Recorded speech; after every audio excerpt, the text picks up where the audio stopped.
Porque lo cierto, señorías, lo cierto es que mi gobierno, junto con el gobierno de José Luis Rodríguez Zapatero, han sido los gobiernos más limpios que ha tenido la historia democrática en estos últimos 50 años. Esa es la realidad. Buenas tardes. ¿Dónde vive usted, caballero? Hay que irse ya para el domicilio, ¿vale? Son las 10. Son las 10, caballero. Para casa ya. Por eso os pido que animéis a votar a todos los amigos, a todas las amigas, a los familiares y a los conocidos.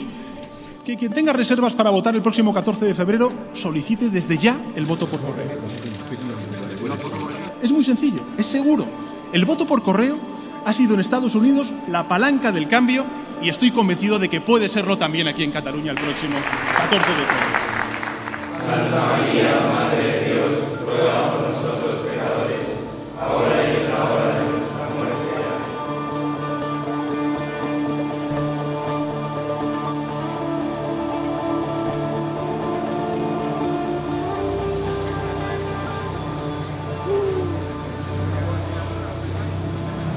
Yo estoy bien, por tanto, yo lo que quiero decir es que estoy bien, que agradezco las muestras de solidaridad.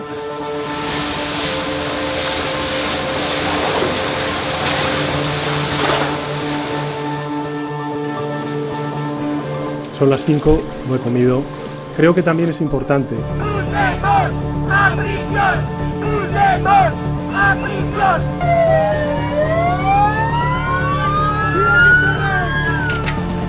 En nombre de España y en nombre del interés de España en defensa de la concordia entre españoles, vamos a conceder una amnistía a las personas encauzadas por el proceso.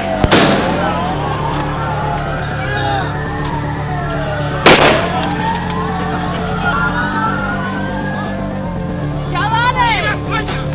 ¡Viva! ¡Viva España! ¡Viva! ¡Viva España!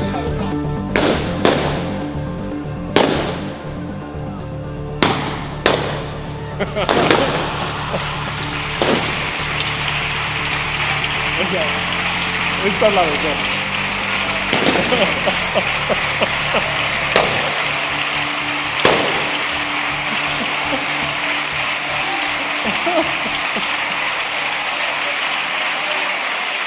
Esta es muy buena.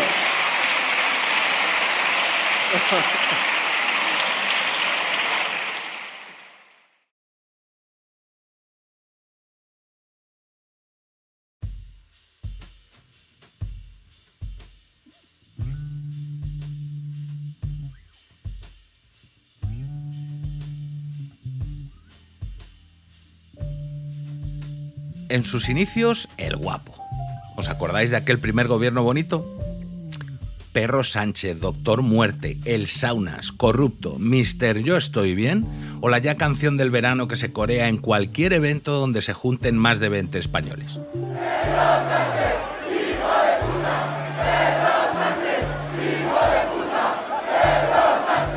Así es como ha ido evolucionando la imagen pública de nuestro amado líder durante estos 7 años de gobierno socialista.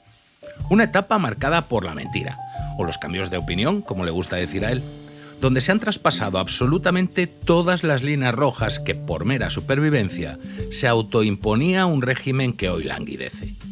Un tipo que apareció de la nada y que se ha convertido en el hombre más poderoso que ha conocido España en los últimos, como poco, 50 años.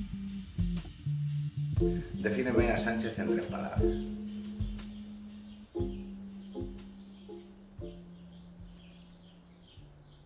Ambición de poder desmedida. Bueno, yo creo que es un psicópata. Con una me basta, socialista. ¡Ista, ista, ista! ¡España socialista! ¡Ista, ista, ista! Pedro Sánchez nace en Madrid, en la zona buena de Tetuán, cerca de nuevos ministerios. Estudia en un colegio elitista, en el IES Ramiro de Maeztu. Siendo prácticamente adolescente se une a las Juventudes Socialistas, allí conoce a Óscar López y a Antonio Hernando y empiezan a hacer los chicos de los recados del entonces secretario de organización de Pepe Blanco.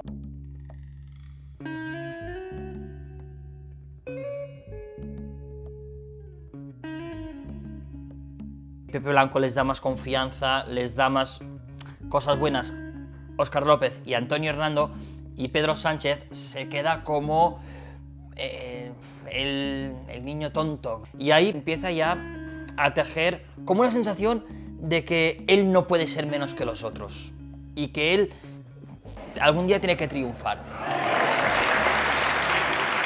Yo le conozco cuando no era nadie. Yo entonces era director general de Veo Televisión, la televisión de unidad editorial del periódico El Mundo, y me costaba muchísimo que vinieran a nuestras tertulias gente del Partido Socialista. Y una persona me dijo, hay un tipo que ha sido concejal en el Ayuntamiento de Madrid, que es un tío que estoy seguro de que si le llamas está loco por salir en una televisión, aunque sea una televisión pequeña y tal. Luego le dieron un cargo de consejero en Caja Madrid, que ahí tuvo también sus más y sus menos, porque ahí trincaba todo el mundo sin pegar un palo al agua. Y ahí conoce a Begoña y le dice, algún día yo seré presidente del gobierno. Alguien que con 20 y tantos años te dice, algún día seré presidente del gobierno, y que no te lo dice en broma, ya te demuestra su capacidad de ambición.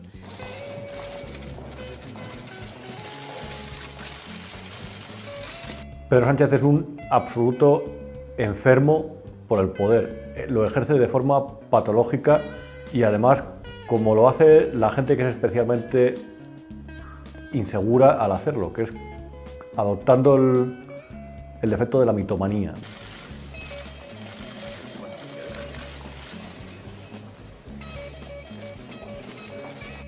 Hubiera prosperado en el PQS, en el Partido Comunista de la Unión Soviética, y hubiera prosperado en el Partido Demócrata de Estados Unidos, y hubiera prosperado en el peronismo argentino, y hubiera preparado en el Baas de Saddam Hussein.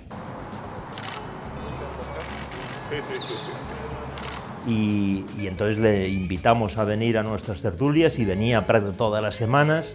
Si alguna semana no se le llamaba, él te llamaba y te decía, oye, esta semana que no me han llamado.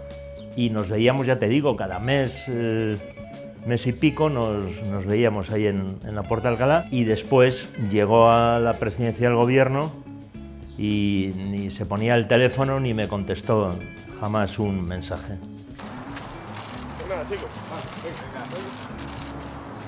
No es capaz de sentir, ni de pensar, ni de ponerse en la situación de los demás.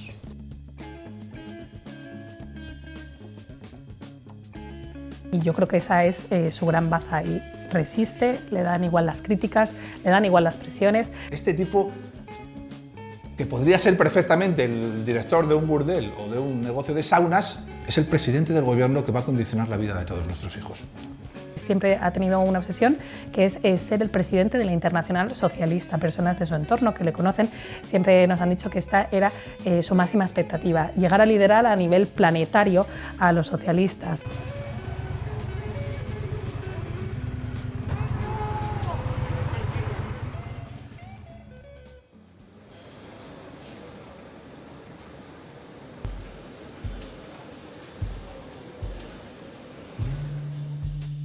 Alguien que aterrice hoy en el aeropuerto Madrid-Barajas, Adolfo Suárez, Samantha Hudson, La Pasionaria, y no tenga ni idea de lo que ha pasado en España en los últimos 7 años, te podría decir, pero hombre, ¿cómo va a ser así un presidente de gobierno? ¿Cómo puede alguien hacerlo todo mal durante 7 años? Esto es que le queréis mal y le habéis cogido envidia porque es guapo, inteligente y tiene mucho dinero, porque algo bien habrá hecho, ¿no? Bueno, preguntemos. Pedro Sánchez.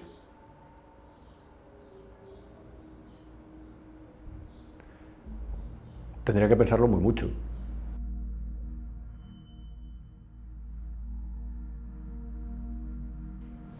Cambiar el colchón de la Moncloa.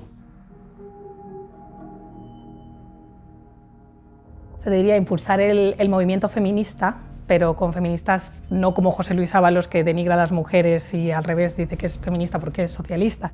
Pues he estado pensando mucho sobre esta pregunta. Digo, a ver, ¿dónde puedo sacar algo positivo? Por lo menos para que no fuera todo negativo. Y he sido incapaz de sacar algo positivo. Hay que reconocerle también los avances en materia social. No hay nadie que todo lo haga mal o que todo lo haga bien, pero hay políticos en los que las sombras pesan tanto que opacan a las luces. Fue cuando duplicó la inversión en publicidad institucional y empezaron a meter dinero en influencers también para que trasladaran su versión de los hechos.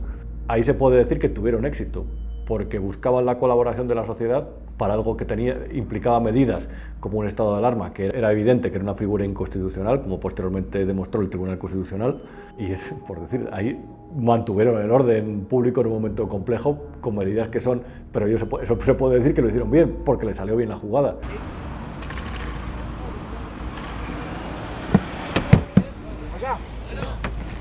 ¿A dónde va, señor? Caballero, ¿dónde va? Que estamos haciendo indicaciones para que pare ahí, no continúe, siga las indicaciones de los agentes.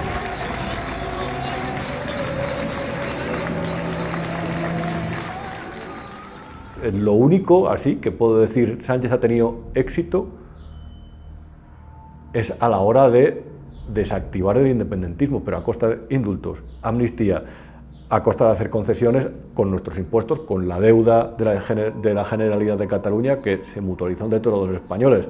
Puestos a buscar algo bueno, es que es verdad que las calles no están incendiadas ahí, pero claro, si tú das al otro todo lo que te pide y asumes la dialéctica del conflicto, que es un conflicto falso, haces la pantomima del famoso mediador salvadoreño que está hablando entre las partes, claro, por supuesto, tienes éxito, però perquè has hecho una autèntica capitulació. Protegir els drets dels catalans a poder votar. Avui ja hem guanyat. Avui hem guanyat. Avui hem vençut. Bueno, lo único que ha hecho realmente bien, en mi opinión, lo único que ha hecho realmente bien es aguantar el manual de resistencia, aguantar en el poder. En eso ha demostrado, desde el punto de vista del análisis político, de lo que quedará en la historia, pues ha puesto una pica en Flandes. Señorías, comparezco, como saben, ante esta Cámara para dar cuenta del caso de corrupción que parece involucrar a los dos últimos secretarios de organización de mi organización, del Partido Socialista. Después de reflexionar y de escuchar a mucha gente, comprendí que tirar la toalla no es nunca una opción. Por eso, señorías, quiero decirle a los ciudadanos y a sus señorías que no voy a tirar la toalla y que vamos a continuar. Complicado encontrar algo que haya hecho bien. Porque si bien es cierto que gracias a sus medios de comunicación ha colado que España va como un cohete o que sus votantes puedan estar de acuerdo con esos avances sociales, la otra mitad de España no lo está y cree que es una de las bases para la ruina moral y material en la que nos vemos hoy inmersos. Pero dejadme que os cuente un cuento. En 1993, un señor muy guapo se afilia al PSOE. En 2003 se presenta en las listas al Ayuntamiento de Madrid.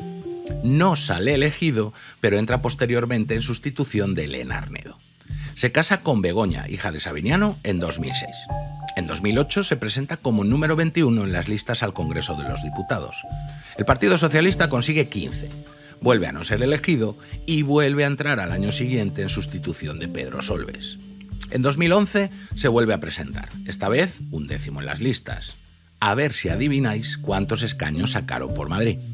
Sí, 10. Y será un año después cuando vuelva a entrar sustituyendo, en este caso, a Cristina Narbona. En 2014 llega a la Secretaría General del partido. En sus primeras elecciones ya como candidato a la presidencia del gobierno, logra la friolera de 90 escaños. Pero es que se presenta a la investidura y consigue colgarse la medalla de ser el primero que no la supera. Pero es que luego, cuando se repiten aquellas elecciones debido a su bloqueo para no dejar gobernar a Rajoy, logra 85 escaños, el peor resultado del Partido Socialista Obrero Español de su historia. Lo echan a patadas del partido, pero logra volver. Y a Moncloa llegaría en 2018 por una moción de censura contra el gallego, aprovechando un dudoso párrafo en la sentencia de la Gürtel, donde se nombraba al Partido Popular como beneficiario de corrupción a título lucrativo. La pregunta es clara: ¿cómo es posible que un tipo así haya llegado hasta la Moncloa? Pero perdona, él cuando no tenía curro estuvo hablando con un par de asesores fiscales para ver cómo metían lo que ganaba su parienta, que lo ganaba porque estaba en el negocio del cuerno de su padre. Ha llegado a hablar hasta con los que le hacían la asesoría, digamos, contable y tal, la declaración de Hacienda, y el problema que tenía ella era cómo justificar los ingresos. Decía que asesoraba, que no sé qué, lo pagaban, ¿no? Porque llevan la contabilidad de la sauna de tu viejo y de tu tío. Estando yo en el ayuntamiento, un amigo íntimo de Sabiniano, Enrique Castaños, el socio de Villarejo, me pide, por favor, que tenía un amigo suyo, que tenía varios locales, y me comentó que había policías municipales de la Junta Municipal de Centro, que sabiendo que no tenían licencia, se aprovechaban de alguna manera yendo a tomar copas. Luego me enteré que eran locales de sauna, tanto de gays como los normales de un puticlub. Su suegro tenía prostíbulos, algo que pues nos explota la cabeza porque ahora mismo el PSOE, su hoja de ruta después del verano va a ser intentar abolir la prostitución, cuando dentro de las filas socialistas hay consumidores de prostitución e incluso su suegro se lucró durante años, o sea, su mujer ha vivido del negocio de la prostitución. Seis, me parece que eran 6. Sauna gays había una solo, en la calle San Bernardo, muy próximo a Gran Vía, hacía casi esquina a Gran Vía, y me acuerdo que aquella sauna se llamaba Adán, la sauna Adán. La familia de Begoña, no solo el padre, sino el tío, era una familia que vivía de la prostitución. Y al cabo de 2 meses, efectivamente, se corrigieron deficiencias de salidas de emergencia, etcétera, y se les dio la licencia correspondiente, pero de una manera legal. Y es cuando Enrique Castaños, que entonces era inspector jefe del Cuerpo Nacional de Policía, me dice, bueno, pues te voy a presentar a la persona que quiera agradecerte. Si hablas con la gente que estaba con él en las primarias, su equipo más directo te lo dicen. Dice, las primarias nos fueron muy bien, las primeras, las del 14, solo hubo una cosa que perturbó nuestra campaña, que fue cuando salió lo de las saunas del suegro. Y me dice, ¿cómo te lo puedo agradecer? Y digo, pues mira, de una manera, que trates a las señoritas que tienes, trabajando en tus locales, que las trates lo mejor posible, porque muchas de ellas pues no están ahí por vicio, sino para sacar dinero y luego enviarlo a sus países, porque tienen hijos en sus países, etcétera. Hombre, ¿cómo me dices eso? Si yo soy muy católico, si yo trato a las personas muy bien. Óscar López sabe muy bien cómo fue, era director de campaña de Patxi López, se le hace un encargo, es el hombre de los trapos sucios, Óscar López, lo ha sido tradicionalmente con Pepe Blanco, con Patxi y ahora con Pedro, se va con Villarejo y tienen esa información.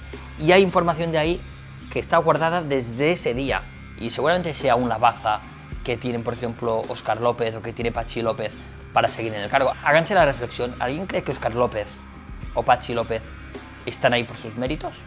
¿Realmente Óscar López tiene talento para ser ministro? ¿Está haciendo una buena gestión? ¿Realmente Patxi López tiene talento para ser portavoz parlamentario? ¿O están ahí porque Sánchez les debe algún silencio?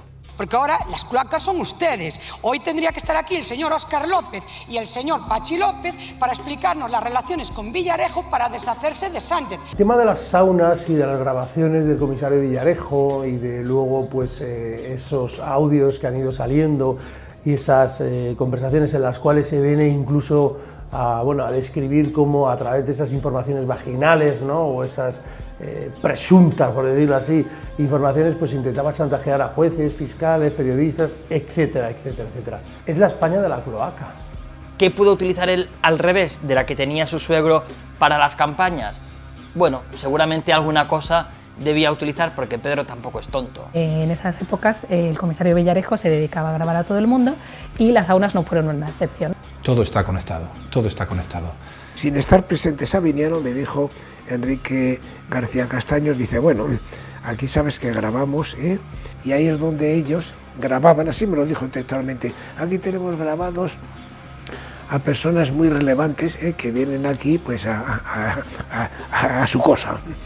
¿Es posible que esa información de las saunas haya sido el tram político de Pedro Sánchez? Si me lo hubieras preguntado hace 2 años y medio, te habría dicho, hombre, tú también es que eres un poco conspiranoico y se te va un poco la pinza. Ahora mismo, pues tendría que responderte que es posible, sí. Ahora todo todo lo que estamos sabiendo ya y lo que al parecer queda por saber, no nos puede hacer descartar ningún escenario.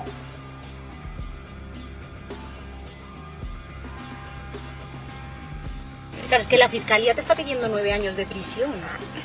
De ahí a absolver es optimista, ¿no? Entre otras cosas también resulta que el chico que vivía en nuestra casa, que era un chico que se dedicaba a trabajar como escort, donde trabajaba era en la sauna de prostitución masculina del padre de la señora del presidente del gobierno. Con lo cual, ¿qué me quiere decir? Que vamos a hacer el favor de irnos a tomar el sol, que si estamos a gusto en la playa. ¡Ole! Oye, ¡ole, Rafael! Espera un momento. ¿Que el presidente del gobierno más feminista de la historia del universo se ha podido lucrar de 5 prostíbulos y una sauna gay propiedad de su suegro, y además en esos establecimientos Villarejo y El Gordo grababan a personalidades influyentes para después ser chantajeados? Si Sánchez no ha ido alcanzando el poder de manera normal, es inevitable hacerse la pregunta, porque lo de ganar elecciones, o al menos sin dudas, no es lo suyo. ¿Ha utilizado las grabaciones de la sauna Adán para su ascenso político? Se ha llegado incluso a publicar que esos viajes en el Peugeot 407 para embaucar a su militancia en las primarias del partido podrían haber sido financiados con el dinero de Sabiniano y sus saunas. Y si el dinero de los prostíbulos no es suficiente o los vídeos no causan el efecto deseado, siempre podría quedar la de llenar unas urnas detrás de una cortina o amañar unas primarias. O 2. Hay cosas de ese Comité Federal. Esto lo sabía todo el mundo, pero no era un rumor porque eso, claro, lo cuentan testigos presenciales. Pues creo que estas 2 horas que he pasado en Ferraz, como digo, en el hall, porque no me han dejado acceder a otras dependencias, pues me demuestran que efectivamente es más necesario que nunca un informe de la Comisión de Ética y Garantía del PSOE. Yo lo que sé es que hay incluso hasta vídeos de lo que allí ocurrió. Y hay una de las personas que está ahora mismo investigada por el Tribunal Supremo, una de las personas que más poder ha tenido el Partido Socialista, que tiene un pendrive con vídeos en el que se manipulan los votos dentro de las cortinas. Entonces, eso algún día puede salir. El partido estuvo a punto de romperse, mientras las voces pues, como de Alfredo Prudes Rubalcaba, que es un referente dentro de las filas socialistas, pedían pues, que se desbloqueara el país. Cuando gran parte de la ejecutiva rompe con él se crece. Y es verdad que Pedro Sánchez, una de las cosas buenas que tiene, es que se crece ante las adversidades. La razón o las razones de mi renuncia son bien conocidas. Básicamente, y sintetizando, estoy en profundo desacuerdo con facilitar el gobierno de Mariano Rajoy. Y volvió, gracias al Peugeot 407, a esa ruta absolutamente torrentil. Se alía de 3 grandes personas que ahora mismo están imputadas en los tribunales y confía totalmente en 2 personas de Navarra, que son Santos Cerdán, un electricista, y Koldo García, un portero de Puticlub. No eran personas que destacasen por su brillantez ni por su carrera, no, eran machacas que a él le servían. Hay mucha gente que a Koldo dice, bueno, Koldo era el tonto de la película. Dice, bueno, no tan tonto, era el machaca, pero Koldo, engañar a un portero de puticlub no es fácil. Y Koldo empezó a grabar porque sabía con quién se estaba jugando los cuartos. Se une a esa rutita también José Luis Ábalos, un profesor de Instituto de Secundaria de Valencia, y los 4 recorren toda España en busca de avales, en busca de apoyos para Pedro Sánchez. Koldo llega incluso a custodiar los avales de Pedro Sánchez en su casa. O sea, el nivel de confianza que ellos tenían. Una vecina le ofreció ducharse porque no se duchaba, porque no se separaba de las cajas con los avales.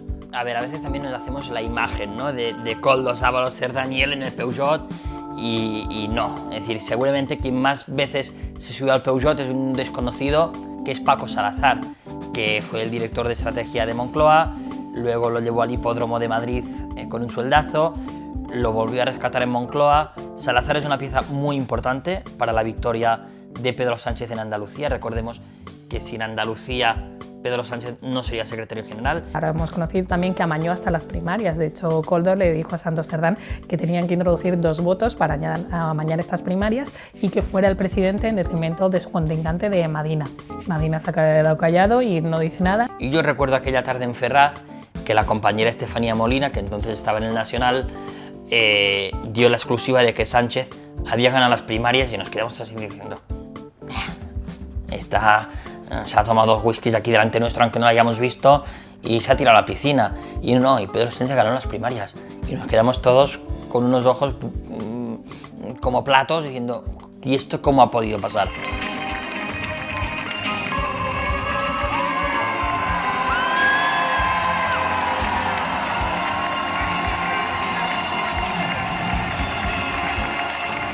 Yo personalmente, conocida la trayectoria de Pedro Sánchez, no descartaría que se hubiera producido una alteración de las elecciones con el voto por correo. No lo descartaría en absoluto. Es decir, el problema no es las ganas, el problema son las fuerzas, como casi todo en la vida. Es decir, a estos ganas no les faltan. El que roba una joyería puede robar un banco. Entonces, si fueron capaces de hacerlo, y lo hicieron en sus primarias, ¿por qué no lo van a hacer a las generales? Que había intentado amañar la votación para aferrarse a la Secretaría General del PSOE aquella tarde de octubre del 16 era un secreto a voces. Lo que ya no era tan conocido es que las primarias contra Madina de 2014 también podían haberse visto comprometidas. Ni que las de su vuelta en 2017 tras el viaje del Peugeot también generaran dudas, sobre todo con el censo de participación y los militantes fantasma. Hoy también sabemos de multitud de procesos judiciales donde se denuncian irregularidades, amaño y compra de votos en distintas elecciones entre 2019 y 2023. Visto esto, ¿cómo sorprenderse de sus cambios de opinión, que el común de los mortales calificaría de mentiras? O el encamarse miserablemente con los asesinos de ETA, los independentistas catalanes que quieren quebrar la unidad territorial o cualquiera que odie España. ¡No valen! ¡Estos españoles no valen! ¡No valen! ¡No valen! ¡No valen! ¡No valen! ¡A tomar por culo! Ese gobierno sería un gobierno de coalición donde el problema sería que pues tendría que haber aceptado, por ejemplo, que el ministro de Hacienda, el ministro de la Política Energética o el ministro que se encarga de las pensiones en nuestro país, de la Seguridad Social, fuera pues una persona del círculo cercano y de confianza del señor Iglesias con poca experiencia política o de gestión pública. Sería un presidente del gobierno que no dormiría por la noche.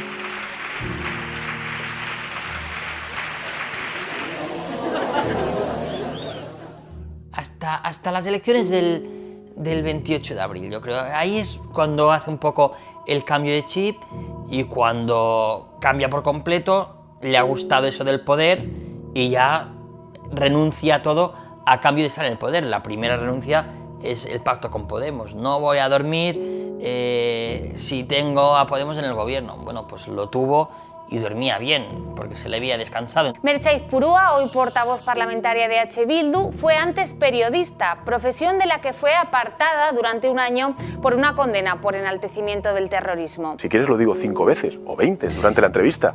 Con Bildu no vamos a pactar. Con Bildu, se lo repito, no vamos a pactar.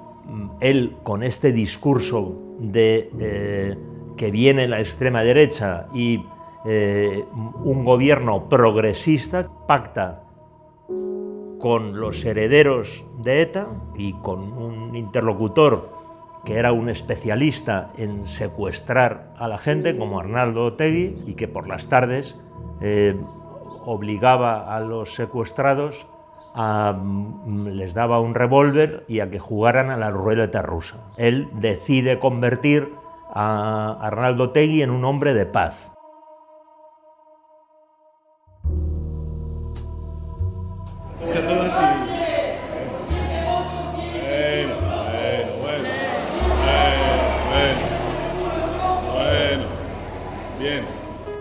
España está gobernada por una gente a la que España le importa un comino y los españoles también. Eso es para mí lo más relevante. Pactando también con personas que son prófugos de la justicia, que se han llegado incluso a cachondear de los cuerpos y fuerzas de seguridad del Estado y de las instituciones españolas como el Tribunal Supremo, cuando Puigdemont el año pasado pues, nos vino a visitar y se fugó otra vez de nuevo. Ahora que dice, ¿cuánto tiempo le queda de poder? Ninguno. No tiene ningún poder, todo el poder lo tienen los bilduetarras. Lo tiene Puigdemont, a pesar de que algunas pegas todavía tiene que superar, como la malversación. ¿Cómo se han calificado? ¿Cómo se han cambiado los delitos para ajustarlos a los delincuentes?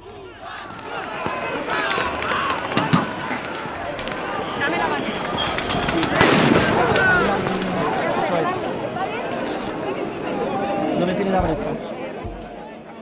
Es cierto lo llamativo de tener a Jessica en los medios explicando que Ábalos era su sugar daddy, o a Claudia contando que le obligaron a enseñar las tetas dentro del partido para conservar el puesto donde le habían enchufado para cobrar sin trabajar. Putas, farlopa y robar a paladas llenan páginas de periódico y horas de televisión. Es lógico, porque eso vende. Pero la corrupción verdaderamente grave va mucho más allá.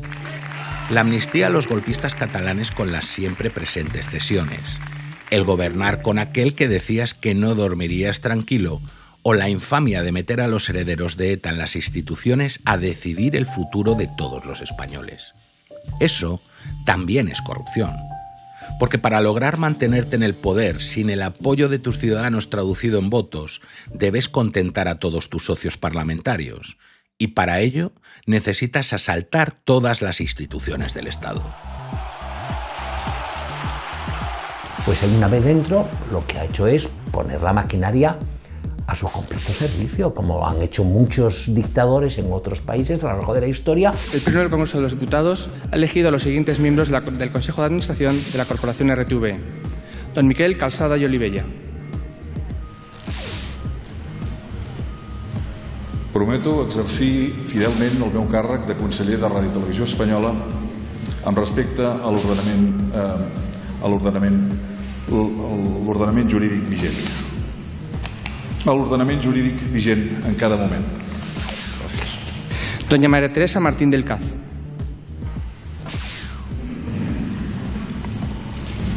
Prometo desempeñar fielmente el cargo de consejera del Consejo de Administración de la Corporación Radio Televisión Española. Doña Esther de la Mata Aedo. Prometo desempeñar fielmente el cargo de consejera del Consejo de Administración de la Corporación Radio Televisión Española. En aquel primer gabinete había personas independientes que le paraban un poco los pies. El CIS es escandaloso, ya lo conocemos todo. El Instituto Nacional de Estadística. En Correos es que han llegado a poner de directiva de comunicación a Leire. A día de hoy, el gobierno que tiene, nadie le para los pies. Indra, la CNMC. Pero lo ha aplicado de una forma especialmente brutal. La han tomado al asalto. Y además es que no solamente han puesto gente de lo suyo, sino que han repartido puestos de consejeros de más de 100.000 euros al año cada uno, que son de cuota de partido. Han puesto gente de Podemos, de Junts, de Esquerra Republicana, del PNV. Nadie ha dicho que no, nadie ha dicho esto es un escándalo, no. Que nosotros respetamos las instituciones y el juego democrático. Que los que les queda por colonizar, en esta última etapa desde el año 2023, han emprendido una batalla sin cuartel. Oposición, jueces y periodistas. Quieren el Estado para ellos. Porque tiene una percepción patrimonial del Estado y el descrédito de las instituciones le importa un huevo. Don Mariano Muniesa de Cabeda. Por imperativo legal, prometo desempeñar fielmente el cargo de consejero del Consejo de Administración de la Corporación Radio Televisión Española con fidelidad al Rey y acatar la Constitución y el resto del ordenamiento jurídico. La lista de instituciones públicas, además de muchas privadas que ha saqueado desde el primer día que pisó la moqueta de Moncloa, es interminable. El Consejo de Estado, el Tribunal de Cuentas, la Mesa del Congreso, Comisión Nacional de los Mercados y la Competencia, Renfe, Paradores, Instituto Cervantes, Correos, Patrimonio Nacional, Red Eléctrica de España, Indra, Hispasat, Navantia, el CIS, la SEPIE, CSIC, el Banco de España, Traxa, Agencia EFE, Radio Televisión Española... Y todas mandadas con mano de hierro. Pero hay una que es la joya de la corona. Porque claro, Cuando te están chantajeando con quitarte el falcón, llegará un momento en el que te pidan algo ilegal. Y para eso llevas 7 años intentando controlar la justicia. Porque si controlas la justicia, prácticamente lo controlas todo. Es decir, el patrón de Sánchez se repite. Sabe que el único elemento que le falta para llegar a una dictadura constitucional es el Poder Judicial. ¿A quién pone?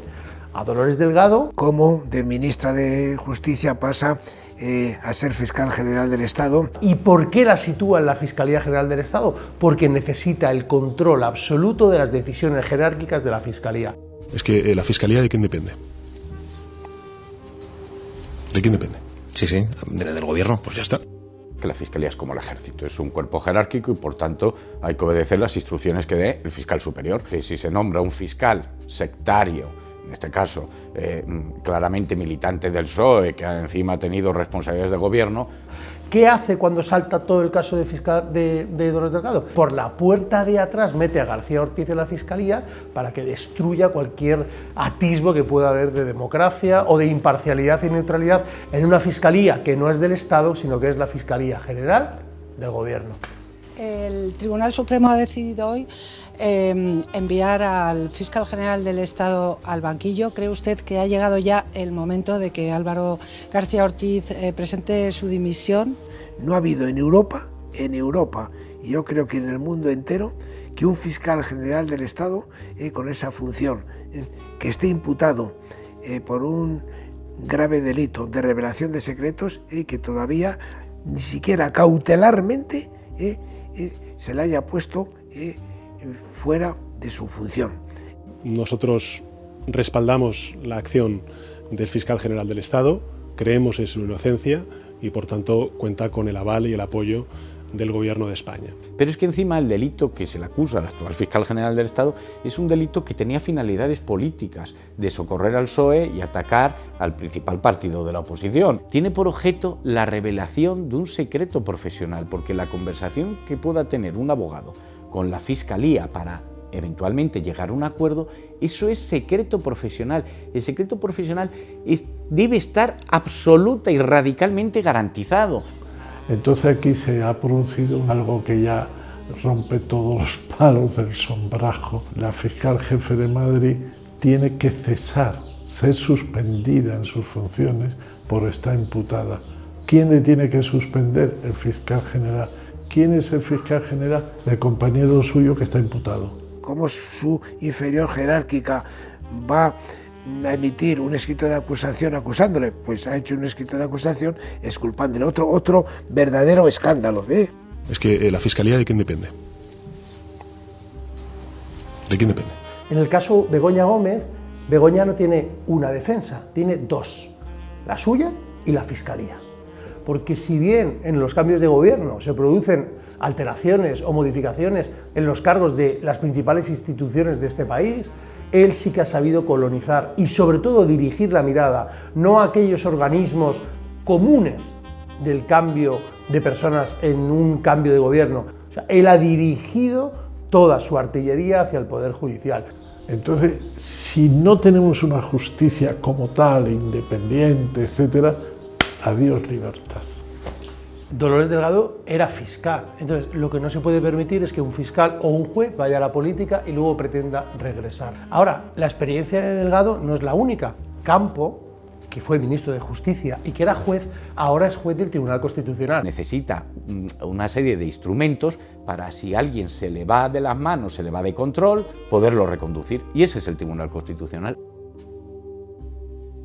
Cándido tiene un sesgo ideológico clarísimo, lo ha tenido toda su vida y ahí está haciendo unas cosas que yo no lo entiendo, porque es un hombre que podía haber pasado a la historia jurídica de España como un gran jurista y va a pasar o está pasando de una forma desastrosa.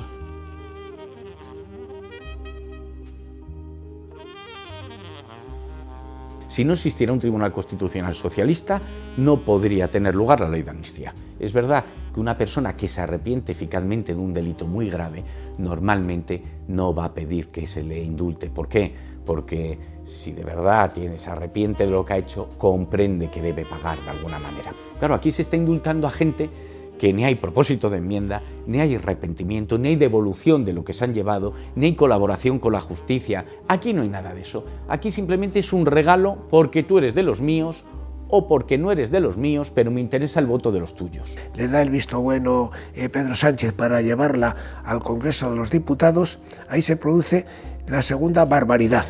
Sánchez Pérez Castejón Pedro. Sí. Montero Cuadrado María Jesús. Que los diputados de Junts y de Esquerra Republicana no podían votar por conflicto de intereses y porque eran los propios beneficiarios. Votaron y precisamente por esos votos de los diputados de Esquerra y de Junts salió la ley de amnistía. Propera parada, referéndum. Se levanta la sesión y muchísimas gracias a todo el mundo.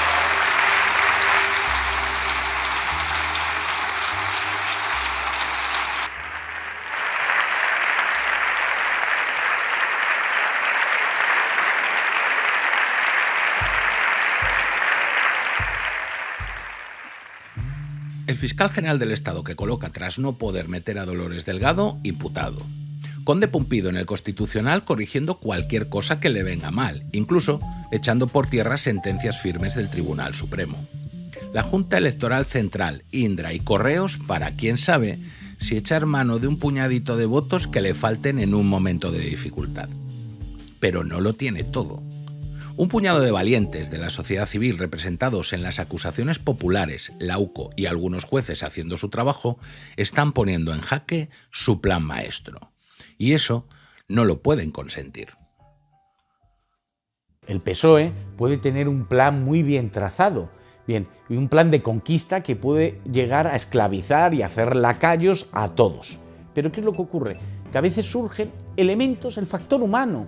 Un hombre, un valiente, un grupo de valientes. Bien, y esto es lo que está ocurriendo actualmente con dos elementos claves. La UCO, que ha mantenido pues, un gran rigor a la hora de hacer sus análisis, sus estudios, sus investigaciones, y por otro lado están las acusaciones populares. Los principales casos de corrupción en España han sido denunciados por acusaciones populares. ¿Qué es lo que tenemos que hacer, según Sánchez? Eliminar las acusaciones populares. Ley Bolaños. Lo que hago es que yo les dejo denunciar, pero no les dejo en la instrucción. Y que la instrucción la lleven a cabo simple y llanamente los fiscales. Con lo cual ya no va a ser el juez. Entonces, si el fiscal no quiere instruir, no se puede montar causa judicial. Los procedimientos se archivarán y se van a sobreseer. Y porque la Fiscalía va a pasar a ser ese juez de instructor del que van a depender la Policía Judicial de la Guardia Civil y la Policía Judicial de la Policía Nacional. Pero otro punto, por si se les escapa algo, pues introducen un cuarto turno dentro de la judicatura con unas pruebas objetivas muy poco objetivas, porque son pruebas subjetivas. Que se va a generar una escuela política judicial, porque va a ser una escuela política judicial, para meter a todos esos jueces que ellos decidan, o fiscales, que tienen que estar dentro de la carrera. Ya estaría. Que verdaderamente nos convertiríamos en un país totalmente alejado de un sistema democrático. Pero la democracia hoy la sostienen 3 o 4 periodistas, la UCO y un puñado de jueces. Si acaban con eso, olvidaros de democracia. Estaremos no cerca de Venezuela, como se suele decir, estaremos en Venezuela.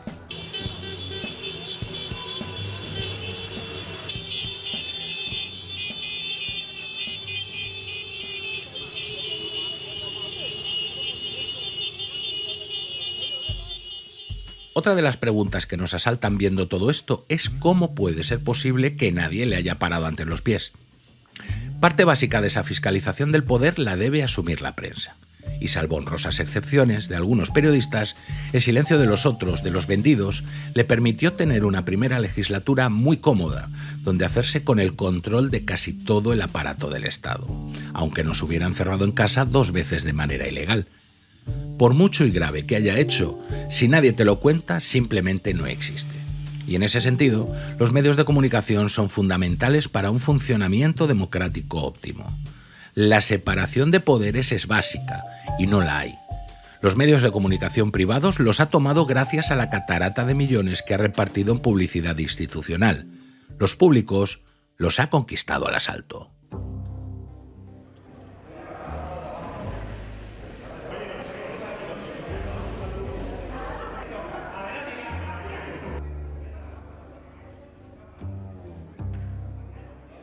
Vamos a empezar con un enfoque original. Mientras Pablo Iglesias tenía un programa en la televisión, Hispan Televisión, financiada de Irán como órgano de propaganda en el exterior, hablaba de despolitizar Radio Televisión Española. Es que suena coña, pero es que es así.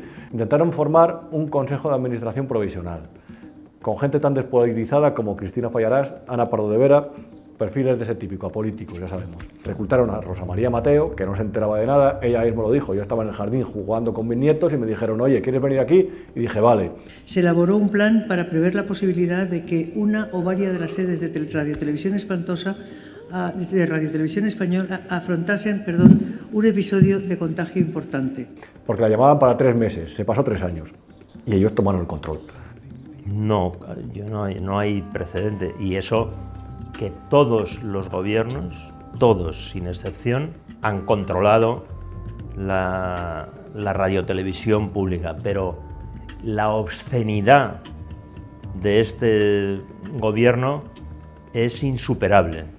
Han hecho con la televisión pública lo que ellos querían, que era colocar a sus creadores de opinión para adoctrinar a la gente, y no es justo lo que se está haciendo con la televisión pública, que es de todos y que pagamos todos, silenciando a los verdaderos profesionales, no dejándoles hablar, amordazándoles y metiéndoles a personas del entretenimiento que lo único que hacen es hacer un retroceso en los medios de comunicación y bajar el nivel intelectual de los espectadores, que en realidad es la población de este país. ¿Qué significa, según su etimología griega, la palabra dinosaurio?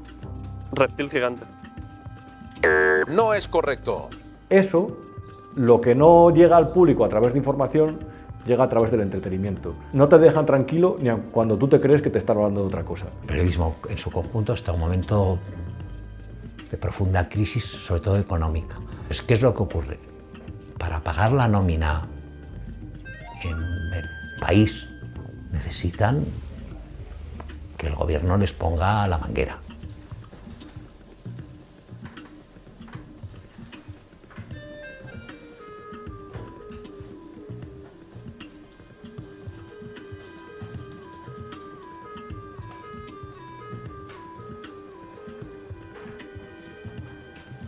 Eso te crea una dependencia, eso es un factor que ha creado una dependencia, primero de los públicos los tomas por asalto y los medio pensionistas pues los compras con la publicidad. Nunca he vivido una situación de control por parte de un gobierno, de un poder ejecutivo, de tantos medios de comunicación con reparto de la publicidad institucional. Siempre que te pones a su mensaje, para contar realmente lo que hay, ya te empiezan a sacar cantares. Cuando surgió lo de Begoña Gómez, nos hicieron un manifiesto en contra de nosotros, porque éramos golpistas. Y mi primer proyecto, el más importante, el que creo que tenemos entre manos como corporación pública, es trabajar para sanar la democracia. 300 millones de euros reparte RTV entre productoras audiovisuales cada año. Ahí está la clave. Cómo se premian con tertulias televisivas en medios afines a personas que apoyan al gobierno, y a los otros se nos intenta silenciar, se nos hace una persecución, se nos intenta restar credibilidad e incluso llegar a vetarnos en los medios en los que ellos tienen mano. ¿Podríamos hacerte una pregunta? ¿Cómo llevas tener que estar defendiendo un gobierno cercado por corrupción? ¿Qué haces? ¿Pero qué haces? ¿Cómo llevas tener que defender un gobierno cercado por tantos casos de... ¿Pero qué haces? ¿Pero qué haces? ¿Qué haces? ¿Qué haces? Que sí, que no te estoy diciendo nada, pero ¿cómo llevas tener que estar... Se nos está quedando una España preciosa, ¿eh? Y eso, que todavía no hemos entrado a analizar ninguno de los tantísimos casos de corrupción que tienen ahora mismo a Sánchez acorralado. Corrupción. Para la mayoría de los españoles, meter la mano en la caja y llevárselo calentito. Pero no. No solo eso es corrupción. Corrupción es la amnistía. Corrupción es no mandar al ejército a Valencia mientras la gente se ahogaba para perjudicar a tu rival político. Corrupción es hacer lo que te ordene Marruecos, porque quizás pueda tener información lograda gracias a un software israelí que le robó datos a los móviles del presidente, del ministro del Interior y de la pájara de defensa. Corrupción es adoptar medidas dictadas por terceros países o entidades supranacionales a sabiendas de que no es lo mejor para tu nación ni para los ciudadanos a los que te debes. Y como la lista también empieza a ser interminable, vamos a hacerlo fácil y sencillo. Empezamos con la corrupción en política exterior.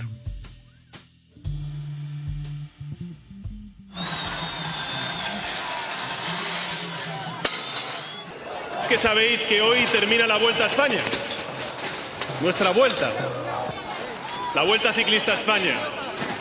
Y vaya por delante nuestro reconocimiento y respeto absoluto a los deportistas. España hoy brilla como ejemplo y como orgullo. Ejemplo ante una comunidad internacional donde ve cómo España da un paso al frente.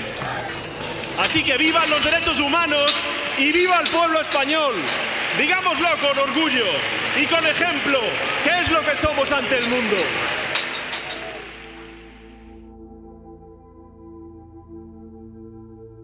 Si a ti quienes te felicitan se llaman Hamás, se llaman los talibanes y se llama Maduro, pues te lo tienes que hacer mirar.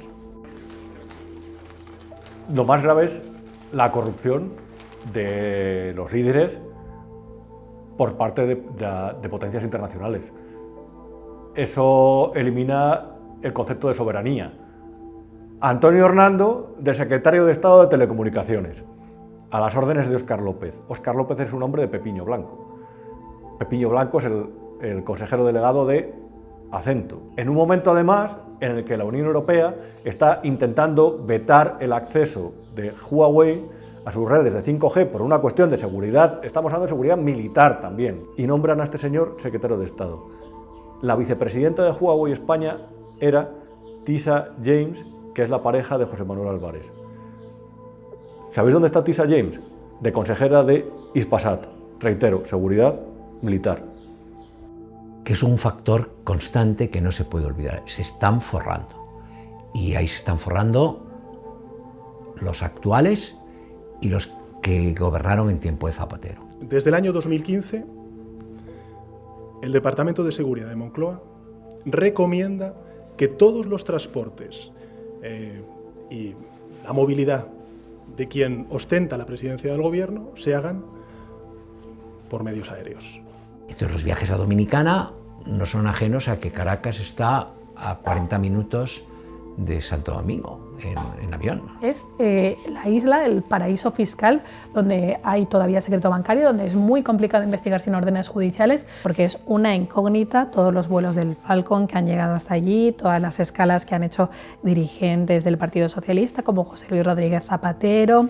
Cuando yo llego a República Dominicana, lo que me encuentro ahí, aparte de encontrarme a todos los condenados del caso Malaya que están haciendo inversiones ahí después de haber salido de la cárcel y tal, pues yo ahí también lo que me encuentro es a José Bono, a concejales, a diputados del Partido Socialista, a Felipe González, a gente que le han dado la nacionalidad, los gobiernos de ahí, dirigentes españoles. Eso a mí me consta que José Luis Ábalos quería jubilarse en República Dominicana. La fortuna que ha acumulado alguien como Pepe Blanco, como Pepiño Blanco, la que está acumulando alguien como Zapatero o la que tiene Bono, solo es explicable por el sistema este de comisiones, de mordidas en mercados exteriores. Es decir, y dentro de los suministradores de dinero ha sido clave el sanguinario, el torturador, el dictatorial régimen chavista.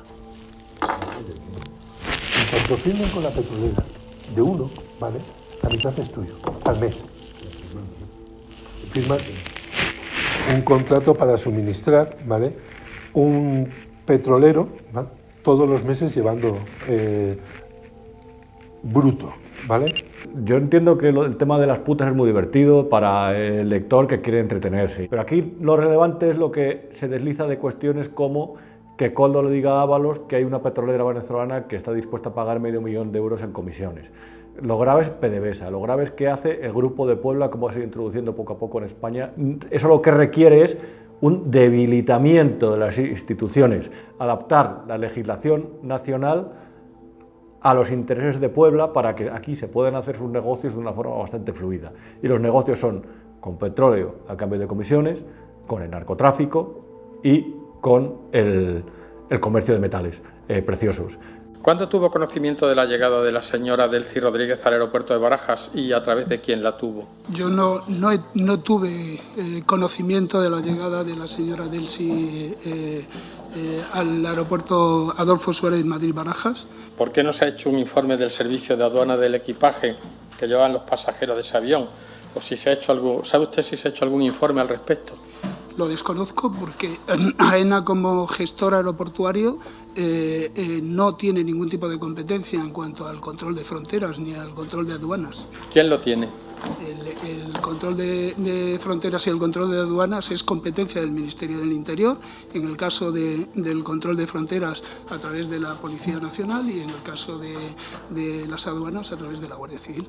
Esa es la clave, y a partir de ahí ellos tejen un sistema de influencias políticas basada en un falso populismo que realmente permea en sociedades que están muy deprimidas económicamente. En la España de 2008 permeó que te cagas. Cuando la vicepresidenta de Maduro, Delcy Rodríguez, aterriza en su avión privado en la terminal del aeropuerto Adolfo Suárez Madrid-Barajas, alguien despierta en el gobierno de España, llama a José Luis Ábalos y le dice: esta señora tiene sanciones, esta señora no puede pisar territorio español.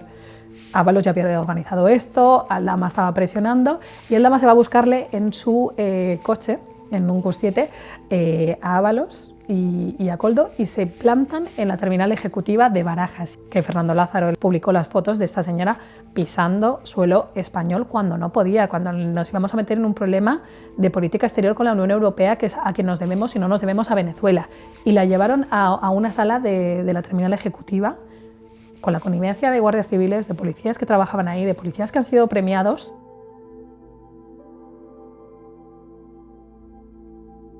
Y esto se conecta a la causa de Begoña Gómez, porque Begoña Gómez y Víctor de Aldama tienen un nexo en común, que es Javier Hidalgo, hijo de Pepe Hidalgo, presidente de Europa, y que ahora mismo controla la compañía de aquella manera. Entonces, Air Europa, durante la etapa de Ábalos, tiene graves problemas. La compañía, la aerolínea española, iba a tener que despedir a toda la plantilla, había que rescatarla y la tenía que rescatar la SEPI, es decir, el gobierno. Gracias a Begoña Gómez, gracias a la intermediación de Víctor de Aldama, al que llegan a hacer consejero de Air Europa, gracias a que Javier Hidalgo coloca en Guacalúa, que es un chiringuito que monta la aerolínea para colocar a Begoña, como le da trabajo a Begoña Gómez, pues al final Air Europa termina siendo rescatada. Air Europa tenía una deuda con Venezuela y que esa deuda se la han encontrado lingotes de oro en contratos de Delcy Rodríguez con Víctor de Aldama, pues ahí se conectan las tres. Se le está olvidando hablar inglés y francés porque Delcy se ha convertido en una estrella de la televisión y del cine español. Delcy Gay se llama la novela de Delcy en España, la mujer más famosa de España, Delcy Rodríguez. El futuro de España depende de Delcy. Las maletas de Delcy, aquella no os acordabais, ¿eh? Es lo que tiene tapar un escándalo con otro mayor. Cuando estéis viendo este documental, posiblemente el escándalo de turno será el que España le haya contratado las vigilancias policiales y judiciales a Huawei y que Estados Unidos nos haya tirado de las orejas o algo peor. Porque la realidad de la política exterior española durante estos 7 años es el acercamiento de Sánchez a Hamás, a Hezbollah, al régimen iraní y a la Venezuela de Maduro. Para el servilismo con Mohamed VI y la viral pregunta de qué le debe el PSOE a Marruecos, igual alguna decisión inexplicable de Marlaska podría tener la respuesta. Porque la corrupción en el Ministerio del Interior también tiene sus cositas. Grande Marlaska es un tipo que tenía mucha imagen como juez, porque cualquier juez de la Audiencia Nacional en España tiene una imagen muy elevada debido a los temas que trata la Audiencia Nacional. Realmente conocerle le conocimos cuando apareció en política. ¿Y la realidad que nos escupe a la cara? Pues el mayor incremento de la criminalidad violenta de toda la democracia. En homicidios, en agresiones sexuales a mujeres sobre todo, que es el crimen violento que más ha crecido de toda la democracia. Cuando intentan arrancarnos la vocación. E intentan arrancarla cuando un desalmado sobrepasa con su lancha de mayor potencia a la barquichuela de 6 guardias civiles. Cuando los narcos embisten sin miramientos el Z de otros compañeros que les impiden la huida. Cuando un hombre o mujer intenta abrir la cabeza con un hacha a un policía, o con un cuchillo, o un palo, o agredirle, o escupirle, y no pasa nada. Más bien, se idea la forma de quitarnos más autoridad todavía para dársela al criminal. No sea que ellos también se enfaden. Marlaska tenía Lo que parece lógico en el Ministerio del Interior es nombrar a gente que sepa de qué va el Ministerio del Interior y la policía. Y el gobierno le coloca una secretaria de Estado que viene del Ministerio de Igualdad. Mi compromiso personal y político está tejido con el hilo de la justicia social. Sin justicia social no es posible la igualdad y sin igualdad no es posible una sociedad verdaderamente democrática. La igualdad para las mujeres es todavía un horizonte por alcanzar. Y para alcanzar la igualdad y la libertad de las mujeres necesitamos garantizar la seguridad de una vida sin violencia.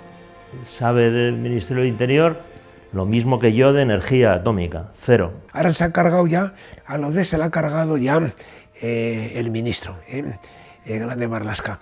La anterior, digamos, gran unidad investigadora, que era la UDEF, tocó a Pujol, que era un tipo muy poderoso en aquel momento, que condicionaba gobiernos no solo en Cataluña, también en nacional. Entonces las élites de poder político se dieron cuenta, si toca a este, nos puede tocar a todos. Si hay peligro, hay que cercenarlo. Cercenaron y ocuparon la UDEF. ¿Tú has vuelto a oír hablar de la UDEF? Nunca, ¿verdad? Bueno. Tenemos un país que parece gobernado por la CUP, o gobernado por Podemos, o incluso por algún partido más a la izquierda de Podemos. La Policía Nacional y la Guardia Civil a día de hoy en Cataluña son anecdóticas. Es decir, no se respetan a las fuerzas y cuerpos de seguridad del Estado.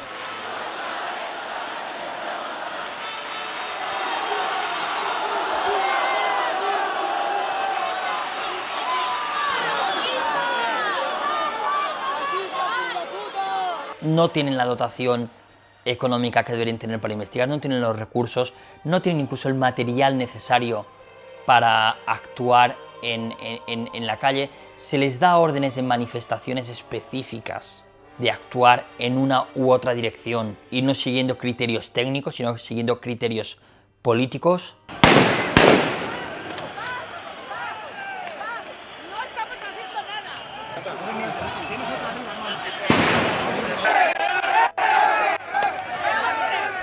¡Pegáis mujeres! ¡Pegáis mujeres! ¡Habéis pegado a una mujer!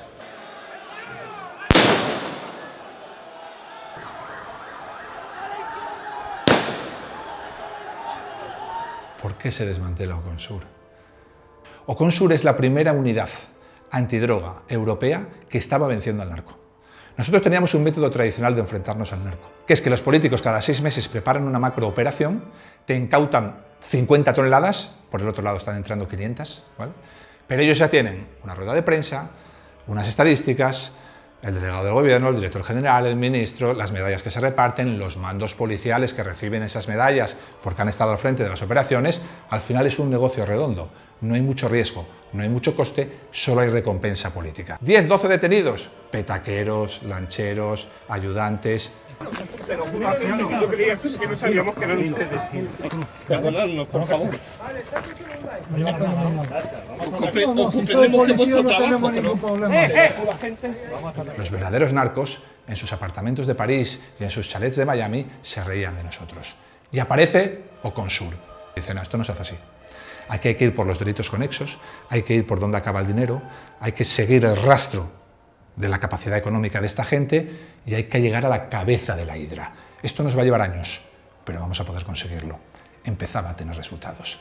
Y cuando estábamos a punto de llegar a la cabeza de la hidra, llegó Marlaska y disolvió la unidad.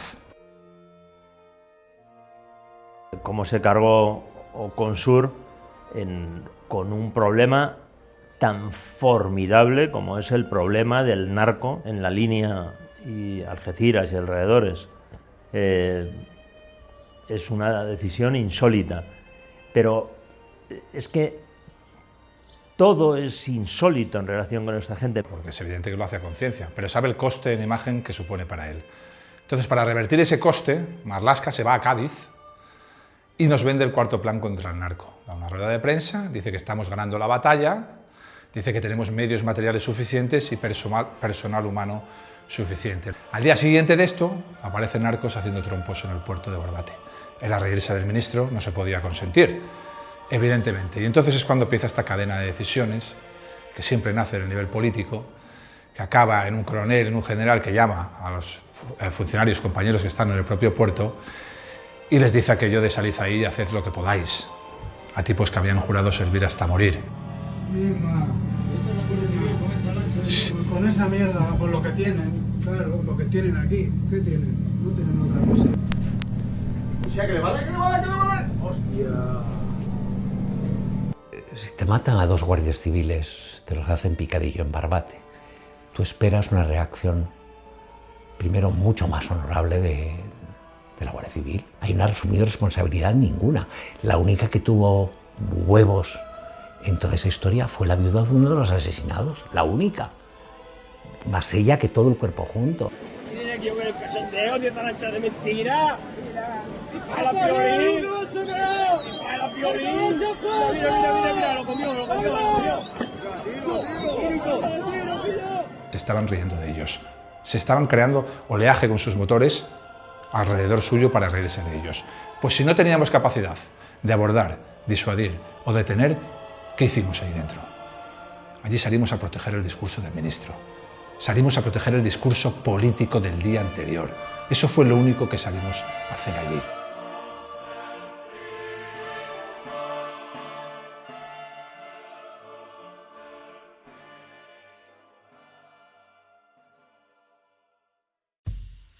Algo muy ligado a Interior son sus cloacas. Y en esta función hizo su aparición estelar no hace tanto Leire Díez. Otra que se os había olvidado seguro, pero a nosotros no.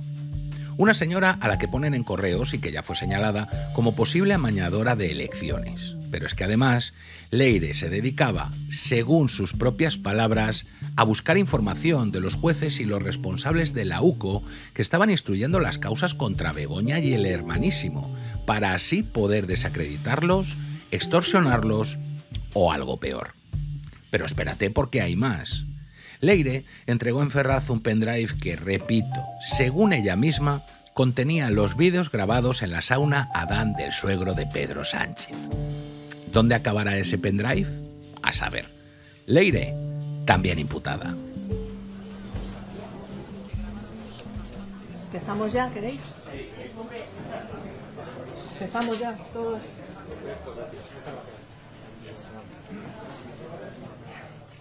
Leire va cada semana a la sede de Ferraz a reunirse, a tener reuniones con el Partido Socialista para proporcionarle la información que ya ha ido recabando durante toda la semana. Incluso ha llegado a viajar fuera de Madrid para intentar obtener información sobre los jueces que investigaban al entorno del presidente del gobierno, los jueces que investigaban al Partido Socialista, e incluso ha tratado de recabar información sobre altos cargos y mandos de la Guardia Civil que investigaban la corrupción del PSOE, como el coronel Antonio Balas, que jamás debería haber perdido el anonimato, ya lo quería muerto, como otras personas que también han investigado esta corrupción. Esas grabaciones en efecto son para extorsionar a jueces que están investigando casos de corrupción del PSOE, pero también sirven para extorsionar al propio PSOE.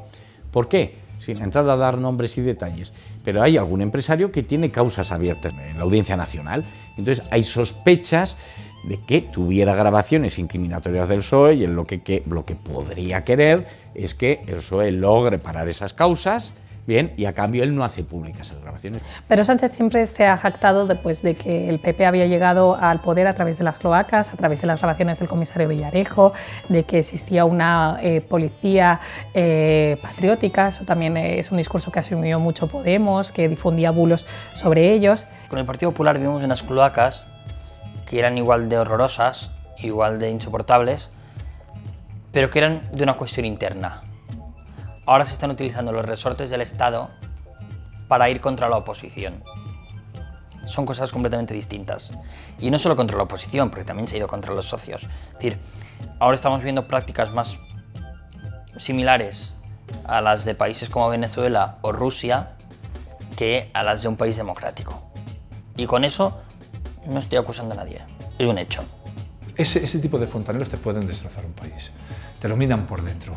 ¿Por qué? Porque al final la capacidad que tienen de coaccionar a instituciones que son de cierta relevancia y a personas que ocupan cargos en la administración, en la cúspide de pirámide de la administración, que toman decisiones que afectan a la vida común de todos los españoles, es muy alta. Y el problema de España hoy en día es que no hay Estado.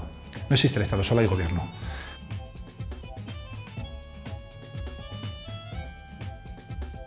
Yo le digo lo que mi paisano, Séneca le dijo a Nerón, El poder que tienen sobre mí es el miedo que yo les tenga. Yo no les tengo miedo. Villarejo no es la excepción, Villarejo es la punta de lanza del modelo. No hay un Villarejo. Villarejo se ha hecho famoso por lo que se ha hecho famoso. Hay muchos Villarejos. Este tipo de operaciones de fontanería, que los americanos llaman Black Ops, se han hecho toda la vida y por todos los gobiernos. Pero los americanos, cuando hacen Black Ops, ponen a gente de nivel. Este gobierno ha puesto una Charo a hacer esas Black Ops. Ni me van a intimidar, ni voy a renunciar a mis convicciones.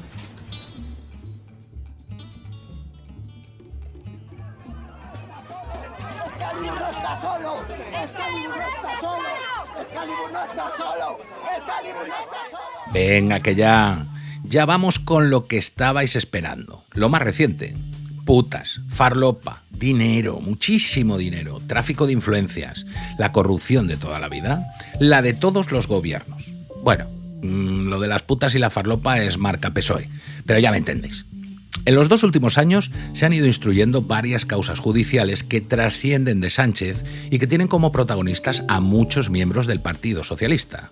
Vamos a empezar por el principio, por los suyos, David y Begoña. Porque todo esto tiene un objetivo político evidente. Solo tienen que fijarse en la lista de denunciantes. Y por esta razón, y aconsejada por mi letrado, me voy a acoger a mi derecho a no responder a sus preguntas.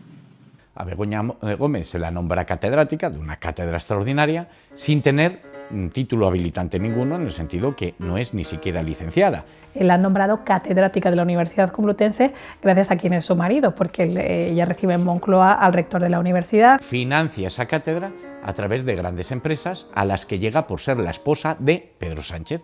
Bueno, pues ahí hay tráfico de influencias, si pudiera haber algún tipo de prevaricación o irregularidad en el nombramiento, pero a continuación, con esos medios económicos, se acuerda, bien, pues elaborar un software, un programa informático. Se hace con un contrato también público, saca licitación 60.000 euros para financiar este software. Y ese programa informático que han elaborado estas empresas en acuerdos firmados con la Universidad Complutense, bien, se lo inscribe Begoña Gómez a su propio nombre, es decir, puede haber apropiación indebida. También consigue contratos en Air Europa, aerolínea descartada por el gobierno. También consigue que se le coloque en el Instituto de Empresa en un puesto privilegiado. El Instituto de Empresa es una universidad privada, pero que pues tiene muchos lazos con el poder. I'm Begoña Gómez, I'm Director of the Africa Center, where we want to collaborate with the new generation.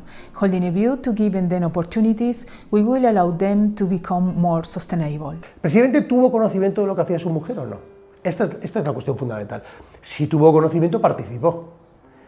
Y la pregunta es, ¿alguien se piensa que el presidente del gobierno no sabía lo que hacía su mujer en Moncloa? Una estrategia de impacto social y medioambiental integrada en la estrategia de negocio de forma eficiente y eficaz. El presidente del gobierno tiene un hermano que se llama David Sánchez, que es músico, que llega a España y que misteriosamente no lo decimos nosotros, sino que lo dice la juez en la Diputación de Badajoz, controlada por el PSOE, le crea un puesto ad hoc para ser el jefe de la Oficina de Artes Escénicas, un puesto de nueva creación, remunerado como alto cargo con 46.000 euros anuales, y este señor accede a este puesto, cobra, pero no va a trabajar. Y David, ¿me puede usted explicar, por favor, porque ayer nadie pudo hacer lo que es la Oficina de Artes Escénicas? Disculpe. La Oficina de Artes Escénicas. Sí. ¿Qué es?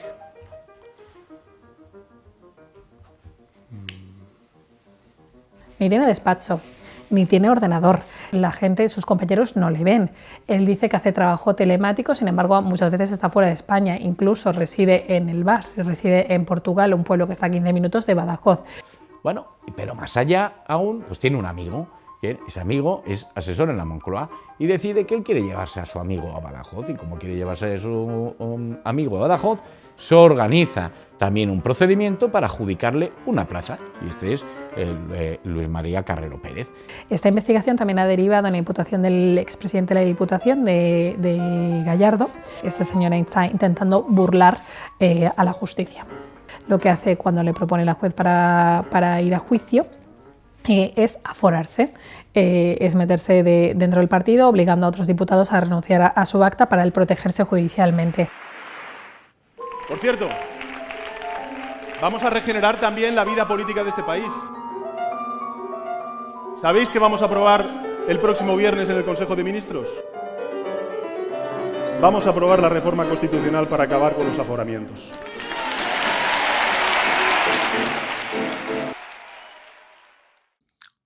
Alucinante cómo Sánchez es capaz de mover todos los hilos.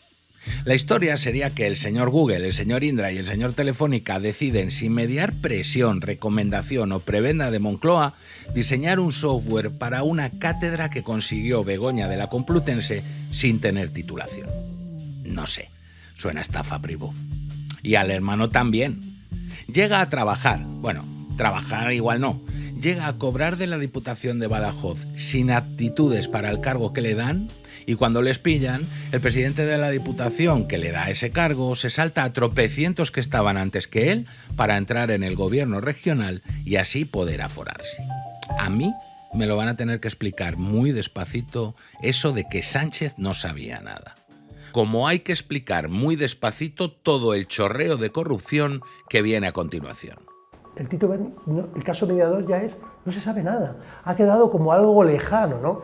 No ha llegado a donde tenía que llegar, se ha quedado en un escalón intermedio y entonces es como, bueno, el Tito Berni pues era uno que pasaba por ahí. Hombre, no. Es un diputado que se llama Bernardo Fuentes Curbelo, alias Tito Berni, diputado del Congreso, el cual empieza pues, a consumir prostitución, cocaína, empieza a darle contratos públicos a personas de su entorno, se hace con un guardia civil, el general Espinosa Fuentes, que le ayuda también a adjudicarse estos contratos, al cual le soborna. Bueno, el Tito Berni ha acabado con un caja fuerte del inspector jefe que investiga, donde al parecer se le roban las pruebas de la comisaría y donde se le va a interponer una pena de 1 año. ¿Quién ha descapitalizado la UDEF? Si lo hubiera llevado a la Guardia Civil y no se hubieran perdido las pruebas, ¿se le estaría ahora mismo procesando por 1 año o por 10? El famoso caso Koldo se inicia en el Juzgado Central de Instrucción número 2. ¿Y qué consiste? Pues lo mismo, muy sencillo, ahí lo que hay es mucho dinero por medio, en tanto en cuanto en la época de la pandemia, bueno, pues se necesita comprar mascarillas o luego los test famosos PCRs y entonces hay una serie de empresas al que se les van adjudicando por parte de la administración, de diferentes sectores de la administración, compras, concursos, bien, a cambio de mordidas, bueno, pues de unas cantidades económicas muy fuertes. De ese asunto se deriva otro, que es el caso Ábalos, que está en el Supremo. ¿Por qué? Porque al final se ve la implicación de Ábalos en todo este negocio de las mascarillas y el Tribunal Supremo pues inicia una serie de investigaciones, bueno, con colaboración lógicamente de la UCO, y de ahí se desprende muchísimo más, pues que tenía amigas, bueno, pues que metía en la administración, se le hacían contratos, no iban a trabajar, pero claro, se empieza a ver, bueno, pues que cobra en chalés, o que cobra en pisos, o que cobra de diferentes maneras. Y de ahí se va liando la investigación y se ve que ya también participan en adjudicaciones de obras.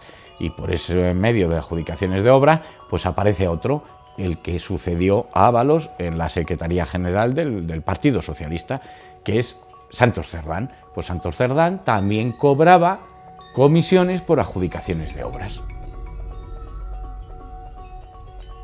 Hoy voy a hablar de Super Santos Cerdán. Es una persona que me ha acompañado desde siempre, tiene toda mi confianza y es uno de mis más estrechos colaboradores. Los secretarios generales provinciales, los secretarios generales y tal, con el único que pueden hablar para poder decirle algo a Pedro es Santos. Es verdad que hace lo que le manda Pedro, punto. Muchas gracias. Ya está. Aldama.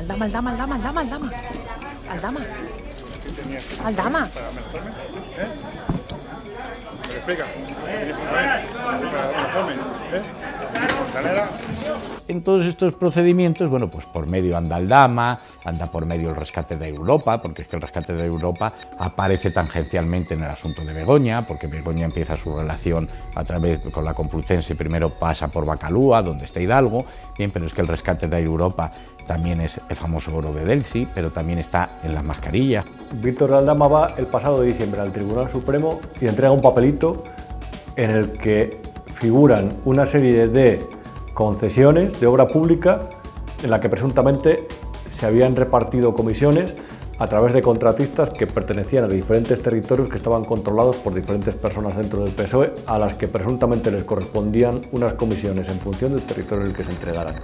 Víctor de Aldama se coló hasta la última oficina del Ministerio de Transporte.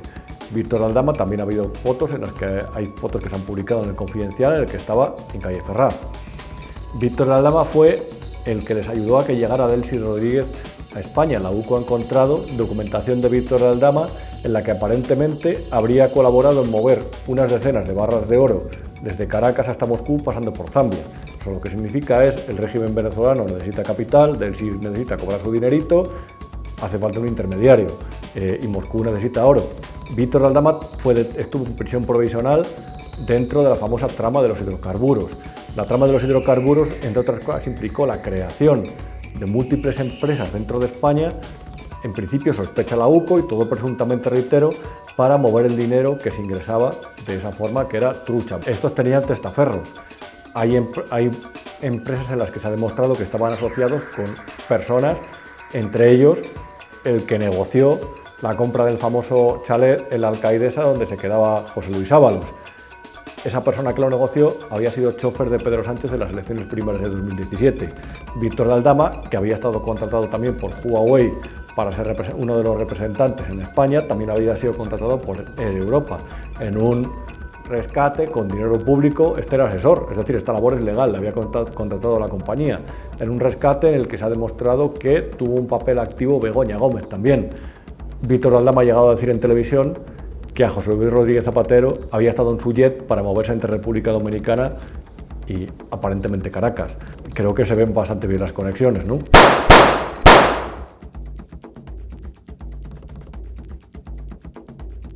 Caso de hidrocarburos, que está en el juzgado central número 5, hay acto huir, además, son varias las acusaciones populares, llevamos la defensa de todas las acusaciones populares. ¿Qué es lo que sucede ahí? Otro tanto de lo mismo, anda mucho dinero por medio.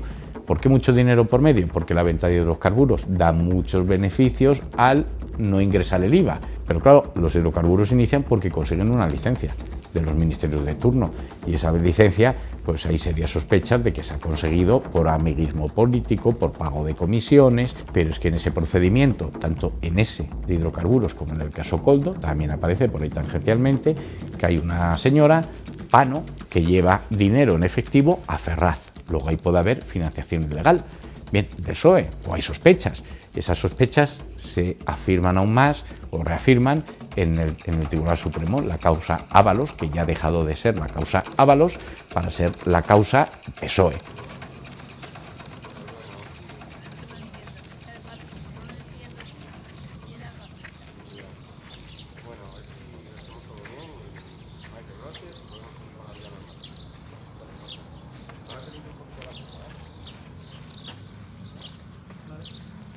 Ha llegado el momento de recapitular e intentar explicar tremenda trama.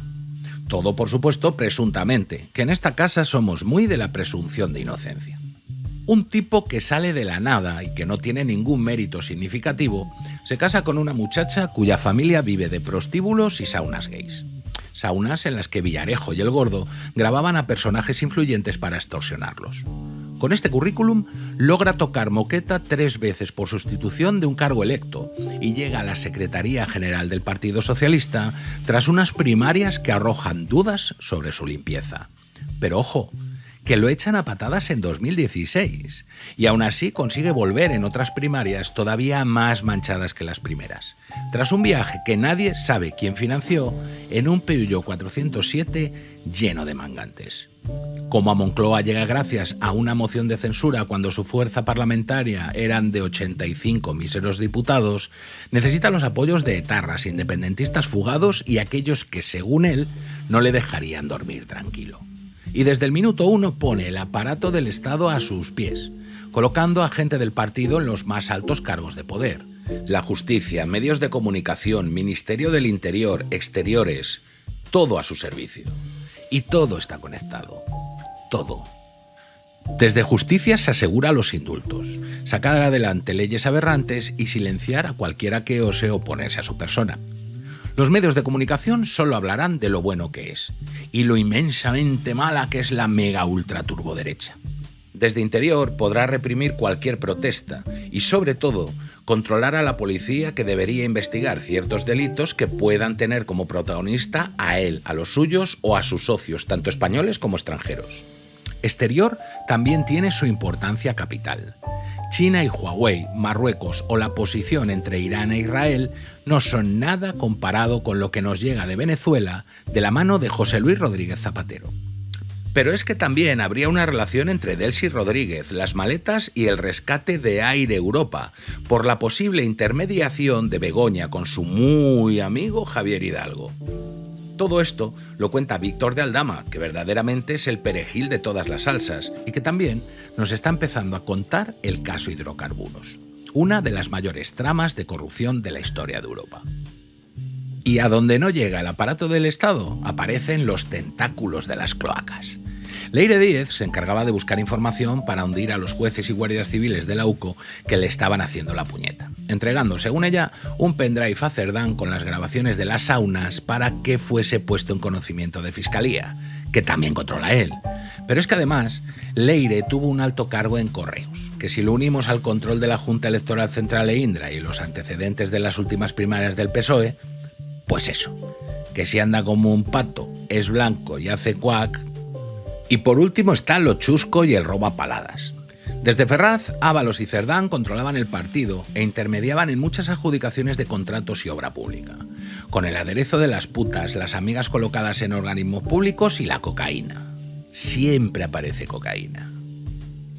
La cabeza en toda esta inmensa trama de corrupción parece que está clara.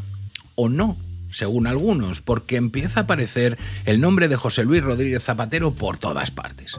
Pero también el de Bono, el de Pepe Blanco, Acento. La cuestión es que aquí hay demasiada gente metida como para señalar solo un nombre. ¿Sánchez o Zapatero? ¿Zapatero o Sánchez? Da igual quién sea el número uno. Es el número uno de algo. ¿Y ese algo qué es? ¿Es el sanchismo un síntoma de un mal mayor que se llama el PSOE?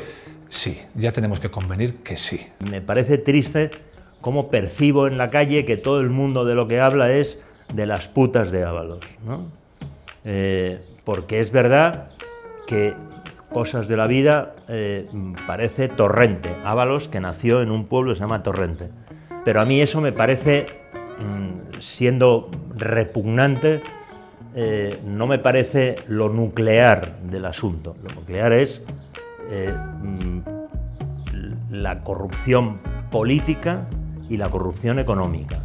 Viendo la corrupción tentacular, el desmoronamiento moral, el asalto a las instituciones, yo creo que el problema, más allá de Sánchez, es el PSOE. O sea, Sánchez no es explicable sin este PSOE y esto solo se arregla si nos deshacemos del PSOE. Aquí lo que queremos es hablar de la corrupción del PSOE. Es que la corrupción del PSOE es una corrupción moral. El sanchismo es el PSOE de toda la vida, pero adaptado al líder del momento, ¿no? Como en la época de González, el socialismo terminó en el felipismo. Es lo de toda la vida. Felipe González también tiene la nacionalidad dominicana, ¿no? Lo que pasa desde Filesa hasta ahora es ir subiendo y escalando de corrupción, habiendo aprendido muchos años de cómo tienen que hacerlo. El sistema político es un organismo y como cualquier organismo hay un principio pues, que te lleva a defender tu propia vida, es el organismo de propia defensa. Bien, entonces ¿qué pasa? Que este organismo va a tener a defenderse, claro. Esto se funda en que existan una alternancia en el poder o una ficción de alternancia, porque luego muchas veces en lo esencial no hay, en lo esencial no hay alternancia ninguna. Entonces, claro, ¿va a haber una persecución real de la financiación ilegal del PSOE que haría caer el sistema? ¿O se va a llegar a Pedro Sánchez abandona de aquí para dar apariencia de que este sistema funciona? Porque es que si tú sigues así, al final no va a quedar más remedio, bien, que seguir para adelante y claro, aquí pueden pasar muchas cosas. Lo del PSOE bueno es como lo de la quiebra del Deutsche Bank, lo de too big to fall. parece que como es un partido tan institucional, hay miedo a que caiga y se le intenta salvar con esos mensajes. Grecia siguió adelante con el PASOK, o Francia sigue adelante con el Partido Socialista reducido a la mínima expresión.